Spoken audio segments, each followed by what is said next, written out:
And you say, oh, well, this experiment has this result and so on. And then you ask, but how do I know that I can trust my senses?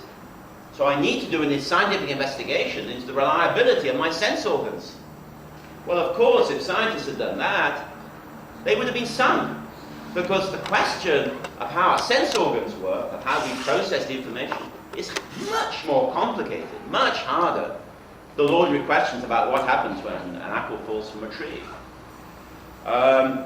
Similarly, if mathematicians, instead of just trying to answer various mathematical questions, and ask, well, how can I trust my intuition that 0 isn't the successor of any number?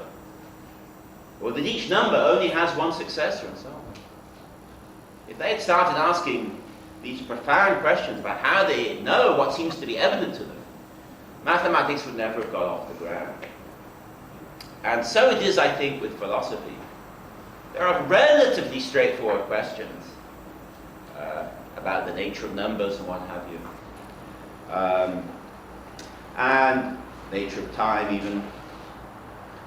And of course, but once you ask, well, how do we know that things cause one another? How do we know that things happened in the past and so on and so forth? And then try to make your answers compatible with answers to those very difficult questions, you're likely to be stuck, and you're likely to give the wrong answers. So it's not that I'm not an empiricist. I think that it's premature to consider these questions of epistemology, and that we should do our metaphysics without even considering those questions. So rather than thinking, as is the tradition from Descartes, that metaphysics rests on epistemology, I'm inclined to think we should do our metaphysics clean and clear of epistemology. And in general, I think I've had an inclination to bracket questions, just to deal with the questions as they present themselves, and not try to deal with more basic questions. This brings me to the second main tendency, I think, in my thinking, which is a certain kind of opportunism. People in other areas of inquiry, or at least in some other areas of inquiry, have a strong sense of which questions they might reasonably ask at a given moment of inquiry. So, if you ask a mathematician, what are you working on? They won't say, well, they won't usually give some famous conjecture. They'll be working on questions that suggest themselves by the current state of inquiry. So if you take some very famous question like Fermat's last theorem, which has just recently been solved, then we now know, it's evident from the solution, that no one, until recently, even the greatest mathematician could have solved that problem, because it involves higher reaches of mathematics that were just not available. So it's important, if you're a mathematician, to know what problems to tackle, to know which problems, given the current methods, can be solved. Similarly in science, Democritus had, of course, the view of atoms, that matter was made up of atoms. But there's no way, Aristotle had an opposing view, but there's no way the Greeks were in a position to settle the question. They just did not have the experimental data, the theories available to them. And in fact, it was only many centuries later, in fact, in the 19th century, that the kind of experimental evidence and theoretical understanding became available that would enable scientists then to actually appreciate that some form of atomism was true. Of course, the atomism that they had was not itself a true atomism, but there was atomism at least at one level. But my point is that it was only at that stage in the inquiry that this question could profitably be pursued. Now, I think it's similar in philosophy. Given the current state of inquiry, there are only certain questions that could profitably be pursued. Unfortunately, I think that none of those questions include the great questions that define the subject. So people who solve philosophy want to know if free will is compatible with determinism. They want to know if we can know anything, if we can know anything beyond our senses. They want to know about the structure of space and time. They want to know if there really are abstract objects. and so on and so forth.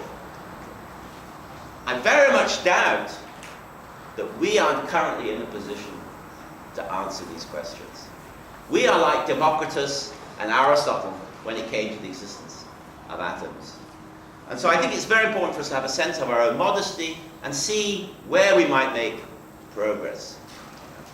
So always I've looked out for problems, as interesting as they could be, upon which I think progress might reasonably be made. And in fact, I don't think I've said anything directly on the great problems of philosophy. I've thought about them, but I've never felt like I could make progress. And if it's any comfort, I'm not sure that anyone else has either. The third main tendency I can detect in my own work, and I don't know quite what a good name for this is, but I'll call it flexible rigor.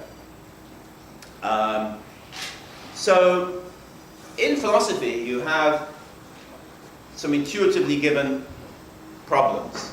Everyone can understand them. How do I know it's not all a dream, for example? Everyone can understand that problem. I think even it might even occur to a 5-year-old. Or, is morality objective? Are things being right or wrong just a matter of our thinking that they're right or wrong? Again, these are questions that everyone can understand. But it's often very hard to know what these questions come to. And before we can make any headway with these questions, we have to try to make them precise. But the problem is that in making them precise, we may lose the questions.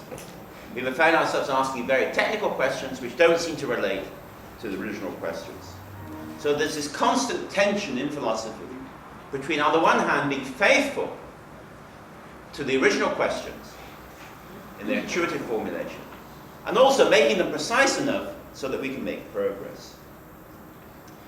Now, faced with this tension or conflict, I think there's a great temptation to employ technical methods that are already available to us. We have some technical machinery at hand, and so we apply it to the questions that confront us. And I think there's a great danger here, because those that technical machinery that's at hand may not be the right tool. It's as if, you have to tighten something, you have a spanner, it's just the one you have, and it doesn't quite fit. You must have all had that experience, and you can't quite tighten the bubble. Let me give an example not from philosophy, but from economics, which I think will illustrate my point. When economists were attempting to make their subject precise, they were wondering what mathematical methods to use.